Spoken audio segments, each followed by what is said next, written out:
शुभ प्रभात बच्चों।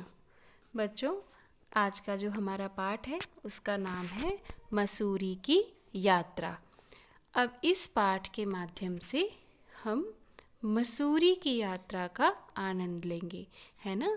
कि मसूरी में क्या क्या चीज़ें हैं घूमने के लिए। जब भी आपकी छुट्टियां होती हैं, या गर्मी की छुट्टी होती है या सर्दी की छुट्टी होती है, तो आप कहीं ना कहीं घूमने जाना पसंद करते हो, जिससे आप बहुत अच्छा महसूस करें, है ना। और सभी बच्चों को ज़्यादातर वैसी जगह पर घूमना ज़्यादा अच्छा लगता है जहाँ पर खूब हरे भरे पेड़ हों, है ना, पार्क हो और बर्फ़ हो, है ना। तो ऐसी जगह पर आपको घूमना ज़्यादा पसंद होता है। तो आज ऐसे ही आपके चैप्टर में, आपके पाठ में, ये जो पाठ है आपका मसूरी की यात्रा, इसमें हम देखते हैं कि क्या क्या चीज़ें हैं और पाठ में क्या है, इसके बारे में हम पढ़ेंगे। तो चलिए शुरू करते हैं पाठ। ये कुछ चित्र है, आपको देखने के लिए मैंने लगाया है यहाँ पर, कि आप देख पाएँ कि मसूरी का जो है वहाँ का वातावरण, वहाँ का मौसम और वहाँ के पेड़ पौधे, हरियाली, जो बहुत ही ज़्यादा लोगों को अपनी तरफ आकर्षित करते हैं, वो कितने अच्छे और आकर्षक हैं। वो आप देख सकते हैं कि कितनी बर्फ़ यहाँ पर है और कितना ठंडा होगा यहाँ पर मौसम। और यहाँ पर आप देख सकते हैं कि कितने हरे भरे पेड़ हैं और पेड़ों और पहाड़ियों के बीच में जो बने हुए घर हैं छोटे छोटे, वो कितने अच्छे लग रहे हैं, कितने मनमोहक लग रहे हैं, कितने आकर्षक लग रहे हैं। ये चीज़ आप यहाँ पर देख सकते हैं, है ना। तो आइए पाठ शुरू करते हैं। पाठ का नाम है पाठ 8, मसूरी की यात्रा। देखते हैं, शौकत अली विद्यालय की ओर से मसूरी घूमकर आया। शौकत अली नाम है, वो विद्यालय की ओर से, शौकत अली एक विद्यार्थी जो अपनी विद्यालय की ओर से कहाँ घूमने गया, मसूरी घूमकर आया। उसने अपने मित्र अंशुल को पत्र लिखा। पत्र में उसने अपनी यात्रा के बारे में लिखा। मसूरी की सुंदरता का वर्णन करते उसने लिखा कि मसूरी एक पर्यटक स्थल है जिसे पर्वतों की रानी भी कहा जाता है। कैंपटी फॉल और भट्टा फॉल नामक झरने यहाँ के मुख्य आकर्षण हैं। बच्चों के लिए यहाँ कंपनी बाग और अप्पू घर हैं। लोग यहाँ बर्फ़ पर स्केटिंग करके आनंद उठाते हैं। गन हिल तक जाने के लिए ट्रॉली में बैठना पड़ता, जो बहुत रोमांचक होता है। बर्फ़ से ढके पर्वत ऊंचाई से बड़े मनमोहक लगते हैं। ये हमने पाठ को पढ़ लिया है, उसका आदर्श वाचन कर लिया है, उसकी रीडिंग कर ली है। अब हम देखते हैं कि इसमें क्या क्या चीज़ें हमें समझने वाली हैं, किस किस का चीज़ों का क्या अर्थ होता है वो हम समझेंगे। शौकत अली जो है वो नाम है। उसके बाद विद्यालय, आपका स्कूल जिसको जहाँ आप पढ़ने जाते हैं। तो शौकत अली जो है वो विद्यालय की ओर से घूमने गया मसूरी। मसूरी कहाँ है? आपके उत्तराखंड में है मसूरी। वहाँ पर वो घूम कर आया, ठीक है। वो विद्यालय की तरफ से गया, जैसे आप कहीं ना कहीं अपने विद्यालय की तरफ से पिकनिक के तौर पर कहीं ना कहीं घूमने जाते हैं। आप बहुत छोटे हैं इसलिए आप कहीं आसपास जाते हैं, या आप थोड़े बड़े हो जाएंगे तो थोड़े दूर के टूर पर आप जा पाएंगे, है ना। तो इस तरह से शौकत अली जो है वो विद्यालय की ओर से मसूरी घूम कर आया। तो उसने, अब जब आप कहीं से घूम कर आते हैं, जब आप कहीं आपको बहुत अच्छा महसूस होता है, बहुत आपको खुशी मिलती है घूमने के बाद, तो आपको लगता है कि अपनी वो बात आप किसी के साथ साझा करें, किसी और से बताएं। अपनी दोस्त को आप बताते हो कि मैं वहाँ पर गया था, मुझे बहुत अच्छा लगा। मैं वाटर पार्क गया था तो मुझे वहाँ पर बहुत अच्छा लगा, हमने खूब जो है आनंद लिया पानी का, और हम ऐसे फिसलते रहे, ऐसे हमने जंप किया। तो आप बहुत सारी चीज़ें सब अपने दोस्तों को बताते हो, है ना। तो वैसे ही शौकत अली जो है वो विद्यालय की ओर से जब मसूरी घूमकर आया तो उसने अपने मित्र को, मित्र यानी दोस्त को, फ्रेंड को, जिसका नाम है अंशुल, उसको उसने क्या किया, पत्र लिखा। एक लेटर लिखा, पत्र लिखा, है ना। अब ये सारी चीज़ें उसको अपने दोस्त को बतानी थी, क्योंकि वो मसूरी घूम कर आया था और मसूरी बहुत ही सुंदर और बहुत ही आकर्षक जगह है। वहाँ पर वो घूम के आया था, तो उसको अपनी सारी बातें अपने दोस्त को बतानी थी। अब वो कैसे बताता, उसके लिए उसने एक पत्र लिखा।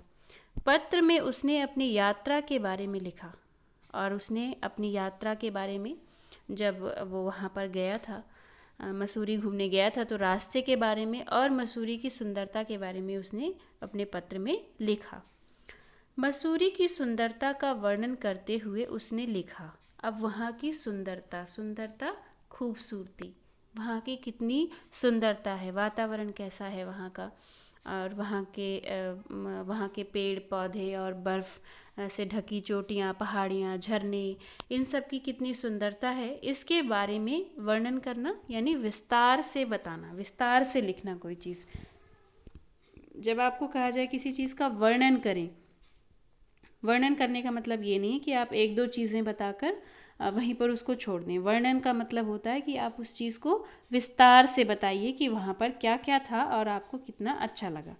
तो शौकत अली ने अपनी मसूरी की सुंदरता के बारे में अपने दोस्त को बहुत ही विस्तार से, बहुत ही विस्तार पूर्वक उसने वर्णन किया सुंदरता की वहाँ का। उसने लिखा कि मसूरी एक पर्यटक स्थल है।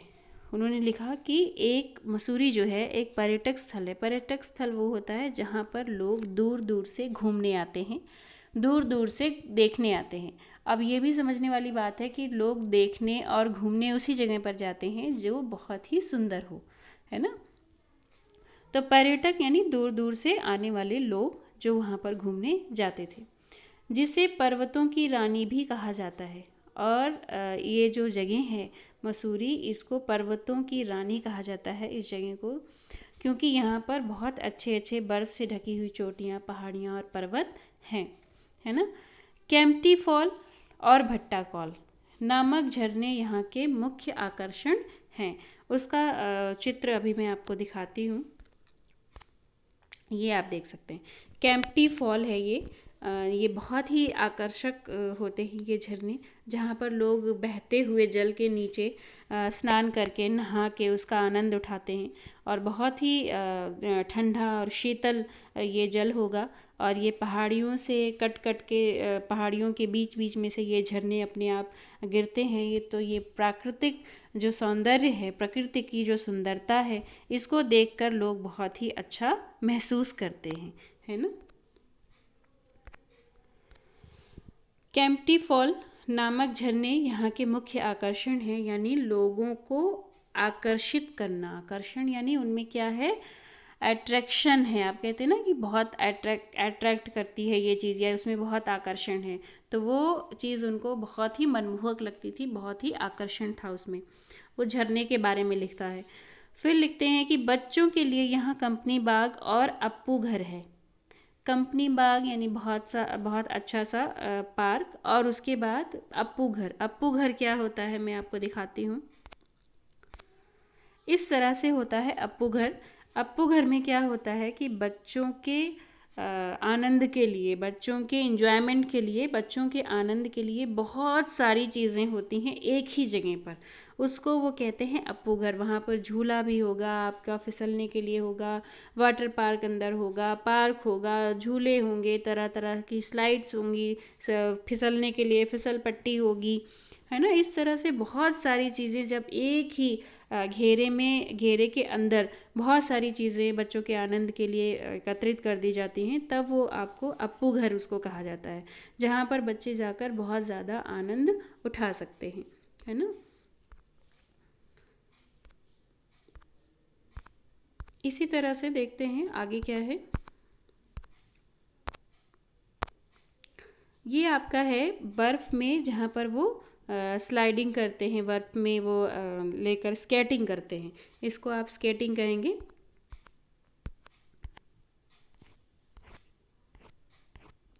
आगे देखते हैं। फिर आता है लोग यहाँ बर्फ़ पर स्केटिंग करते हैं। अभी स्केटिंग का जो है चित्र मैंने आपको दिखाया कि लोग यहाँ पर क्या करते हैं, स्केटिंग करके उसका आनंद उठाते हैं। किसका, स्केटिंग का, है ना, जहाँ पर वो बर्फ़ के ऊपर एक वो पहिएदार उनके स्केटिंग होती है उनके पैर में, उसको पहन के और एक डंडे का सहारा लेते हैं जिससे वो गिरे ना। स्केटिंग आप भी कर सकते हैं। अब आप स्केटिंग कर सकते हैं, छोटा साइज़ भी उसका आता है, तो आप घर में भी उसको फ़र्श पे भी हम स्केटिंग कर सकते हैं, लेकिन बर्फ़ में स्केटिंग करने का अलग ही आनंद होता है। तो वहाँ पर वो लोग बर्फ़ में स्केटिंग करते हैं, है ना, और उसका आनंद उठाते हैं, खूब उनको खुशी मिलती है, उससे बहुत आनंदित होते हैं वो। गन हिल तक जाने के लिए ट्रॉली में बैठना पड़ता है, जो बहुत ज़्यादा क्या होता है, रोमांचक होता है, बहुत आनंद देने वाला होता है, बहुत अच्छा होता है, बहुत आकर्षक होता है। बर्फ़ से ढके पर्वत ऊंचाई से बड़े मनमोहक लगते हैं, और बर्फ़ से जो ढके पर्वत हैं वो ऊंचाई से देखने पर बहुत ही ज़्यादा आनंद देने वाले होते हैं, बहुत ज़्यादा मनमोहक लगते हैं, है ना, क्योंकि वो बर्फ़ से पूरी तरह से क्या होते हैं, ढके होते हैं। तो इस तरह से वहाँ की जो भी ख़ास चीज़ें थीं और उसके बारे में विस्तार से कि शौकत अली को क्या क्या वहाँ पर अच्छा लगा, कौन कौन सी चीज़ें उसको बहुत अच्छी लगी, केम्प्टी फॉल और झरने और कंपनी बाग, अप्पू घर, ये सारी चीज़ें शौकत अली को बहुत ज़्यादा अच्छी लगी थी, इसलिए उसने अपने दोस्त को अपने पत्र लिखकर सारी चीज़ें बताई। अब आप इसको बताने के लिए और भी बहुत सारे साधन हैं जिससे आप अपने दोस्त से कहीं घूम के आने के बाद उन चीज़ों को बता सकते हैं। जैसे आपके पास फ़ोन है, आप फ़ोन कॉल करके फ़ोन से अपना संदेश बता सकते हैं, अपना अनुभव बता सकते हैं अपने दोस्त को, या फिर आप उसको मैसेज कर सकते हैं व्हाट्सएप से, वहाँ से आप अपनी कुछ पिक्चर्स भी अपने दोस्त को भेज सकते हैं, है ना, कि जिससे उसको मसूरी की वहाँ की चीज़ों को वो देख सके, जो भी आप अपने फ़ोन में या कैमरे में लेकर आए हैं वहाँ की फ़ोटोज़, उसको आप वहाँ पर भेज सकते हैं, अपने मित्र को भेज सकते हैं, ठीक है ना। इस तरह से हमने इस पाठ में मसूरी की यात्रा के बारे में पढ़ा, जिसमें 2 पात्र थे, शौकत अली और अंशुल, दोनों मित्र थे, और शौकत अली ने अपने मित्र को पत्र लिखकर अपने मन की सारी बातें, जो भी वहाँ पर वो घूम कर आया था, वो सारी चीज़ें उन्होंने उसको बताई। और ये जो है जिसके माध्यम से एक स्थान से दूसरे स्थान पर जाते हैं, इसके लिए हमने आया था शब्द कि गनहिल तक जाने के लिए ट्रॉली में बैठना पड़ता है। तो इस तरह की, जिसको रोपवे भी आप कह सकते हो, ट्रॉली इस तरह से होती है जिसमें देखो आप पिक्चर में देख सकते हो कि इसमें लोग अंदर जो है बैठे हुए हैं, इस एक स्थान से दूसरे स्थान पर जाने के लिए इस साधन का भी वहाँ पर प्रयोग किया जाता है, जिसका लोग पहाड़ों के बीच में से जो ये रास्ता बना होता है, इसका लोग बहुत आनंद उठाते हैं, उनको बहुत अच्छा लगता है इसमें जाने में, है ना। तो ये एक तरह से बहुत ही अच्छा आपके लिए पिकनिक होगा, बहुत ही अच्छा घूमने का पर्यटन स्थल है, जहाँ पर आप जा सकते हैं, और आप भी अपनी फैमिली के साथ, अपने परिवार के साथ, दोस्तों के साथ ज़रूर जाएं और वहाँ मसूरी की यात्रा करें और इस तरह से घूम कर आएँ और वहाँ का आनंद उठाएं, है ना। तो ये हमारा पाठ था बच्चों, मसूरी की यात्रा, जिसको हमने पढ़ लिया है, और जो भी कठिन शब्द थे उनको चित्रों के माध्यम से हमने देख लिया है। इसके साथ ही इसका जो अभ्यास कार्य है और इसका प्रश्न उत्तर, वो मैं आपको PDF में जो है भेजूँगी ग्रुप में, उसको आप अपनी नोटबुक पर और बुक पर लिखेंगे। अभ्यास कार्य अपने बुक पर करेंगे आप, और जो है जो भी प्रश्न उत्तर है और शब्दार्थ हैं जो आपके पाठ में दिए हुए हैं, वो आप अपनी नोटबुक पर लिखेंगे, ठीक है। तो ये आपका होमवर्क रहेगा, वो मैं आपको PDF में भेजूँगी, उसको देखकर उसकी सहायता से आप अपना गृह कार्य पूर्ण करेंगे और मुझे मेरे व्हाट्सएप ग्रुप पर या अपने होमवर्क ग्रुप पर आप मुझे PDF बनाकर अपने सारे आंसर भेजेंगे, नोटबुक का और बुक का भी। ओके बच्चों, शुक्रिया, धन्यवाद।